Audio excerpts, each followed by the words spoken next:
So on today's Formula One news episode, I really don't have any news. I seriously don't. I don't know what to talk about. Bernie Ecclestone's exited. Toto Wolff thinks that the regulation changes are not good. Kevin Magnussen is just complaining a whole lot. It's been actually quite boring now since the announcement of Bernie Ecclestone. So let's talk about what we do know. We know that Renault are going to be launching their car on the 21st of February, and I think, who else was it? I think Force India are going to do it on the day after, and then Mercedes are going to do it the day after that. And the day after that, Ferrari and McLaren will be launching theirs. So for some reason on my phone, I've got McLaren on there more than once. And then on the 27th of February, we'll have testing taking place. From Monday, I think, till the 2nd of March. And then they'll have a little break, and then on the 7th, they'll come back until the 10th of March. And then on the 24th of March, we get the Australian Grand Prix weekend starting. So we've got Friday practice, and then we'll have the race on the 26th. But unfortunately, I'll be missing that because I'll be heading off to Argentina, and hopefully I'll be able to watch it somewhere, or at least see if I can get a copy of it. I don't know what else to really talk about today. So before the race, I want to do a live broadcast, but I don't think I'll be able to do it on some occasions. So I don't know if I should have like a review show afterwards, which is live if you want to watch that. So some of you, not very many, but some of you have been very vocal on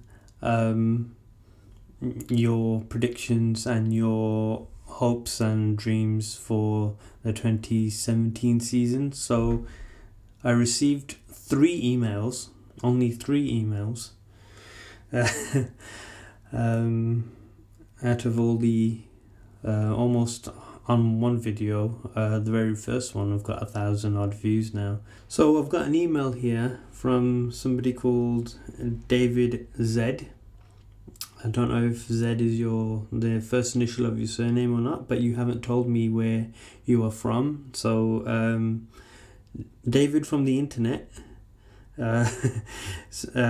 was asking, 2017 seems to be gearing up to be a controversial season. Why do we keep having these different rule changes? It's like they cannot decide on how to run the show. Okay. Well, the thing is, the way Formula One is set up, you have the FIA and you have the Formula One themselves, and you have all the teams, and you have sponsors, and everyone is trying to keep the sponsors happy, their own bank balance happy, and every time a new rule or a new feature comes about, some people oppose it, some people don't. So there's a lot of people interested in what they benefit out of the rules and regulations. Like Ferrari basically have a say in everything. So if they don't like something happening, they can easily put a stop to it. There are times when the teams can't do anything, And just like what we had at the beginning of last year with the new qualifying platform, we quickly reverted back to normal. Well, normal, I'd say, back to 2015's method. And yeah, it's a trial and error kind of way to do things, and it's not really good. Wrestling has its rules. Sometimes the rules get broken, and that creates a new wave of interest. Football has rules, and they've more or less stayed the same. I don't know, I don't actually follow it. Most other sports have a set of rules and they stick to them. Yeah, so, David, if you want to write a set of rules, you can, and submit them, see if they like them and they use them.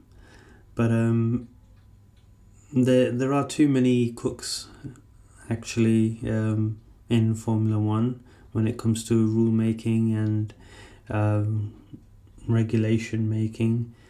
But they have to also, if you think about it, you have to keep it fresh. So, you have to change things up now and again. I would prefer if refueling came back. That's one of the things that I would like. We've got another one, no location, but it's a .co.uk email address. Derek is asking who I think would be the best fit for the Mercedes team. So I think if they keep Valtteri Bottas, I think that's fine. I don't really see any other drivers that could have gone up. I think Nico Hülkenberg would have been ideal, to be fair, because he is a fast driver. If I was Toto Wolff... Of course, I'm a Dominator. No, I'm Toto Wolff. No, I'm Toto Wolff. No, I'm Toto... No. I would actually have given the drive to Nico Hülkenberg. But then Lewis Hamilton would have had a Nico throughout his whole Mercedes career, so that could be funny. I think Nico Hülkenberg would have been good, but obviously he's not on their radar, not at the moment. I don't think he's on anyone's radar. We'll see what happens with him and his new Renault team. And the last question, I'm not actually going to read out loud because it was, it had some derogatory language in it, and not something that I would want to share with you. So those were my 3 questions. My first ever, I'd say, inbox questions. So what we can do is have a little part of the show which is called Inbox. If you want to send me a question, you can do it via Twitter, you can do it via the website, you can do it via the email address social@paritycheck.co.uk, and I'll definitely get back to you, or I will use your questions in an upcoming video.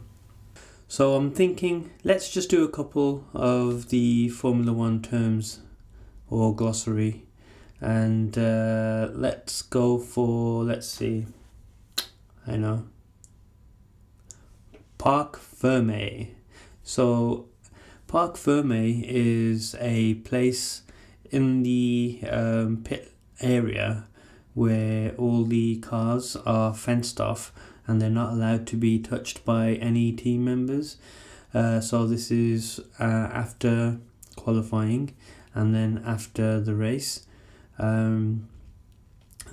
Nobody from the team is allowed to actually touch the car unless under very, very, very strict supervision, and it has to be a good reason as well. So yeah, that is Parc Ferme. You may hear people talking about that on commentary straight after the qualifying session, because they are not allowed to touch the car.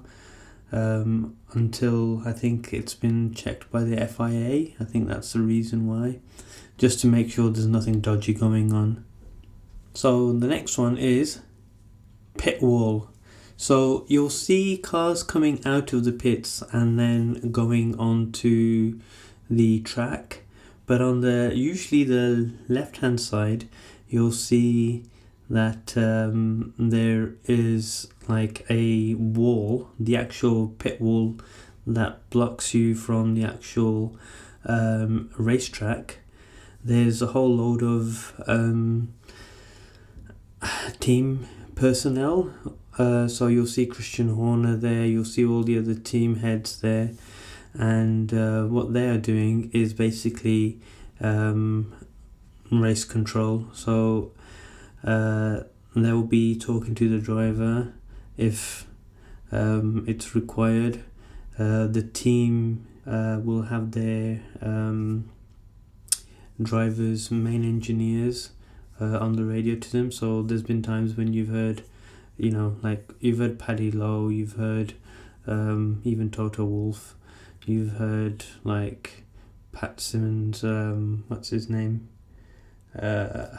Rob, what's his name? Rob Smedley. Yeah, so you've seen Rob Smedley you've heard Rob Smedley say to Felipe Massa that Alonso is faster than you. That is the pit wall. It's the wall that divides the track from the pit, and it's also the area where the teams have their race control points. The third and final one is stop-go penalty. If the driver's done something wrong and the stewards deem it to be dangerous, what will happen is the driver will get a penalty, so he'll have to come in into the pits, stop and wait there for either 5 seconds or 10 seconds. I'm not sure if anyone's had anything longer than that, but that can basically kill your race. And they do actually use those quite a bit now. Yeah, so they have to stop for the 5 or 10 seconds and then they can go. If they want to change the tyres, they can't do that until they've served the 10 seconds or the 5 seconds penalty. So basically, yeah, as I said before, it can kill your race. Yeah, and that's it. And that's also it for the rest of today's episode. It's a short one, and I hope to see you again next time. So please like and subscribe to my channel. Have a look at my website, www.paritycheck.co.uk.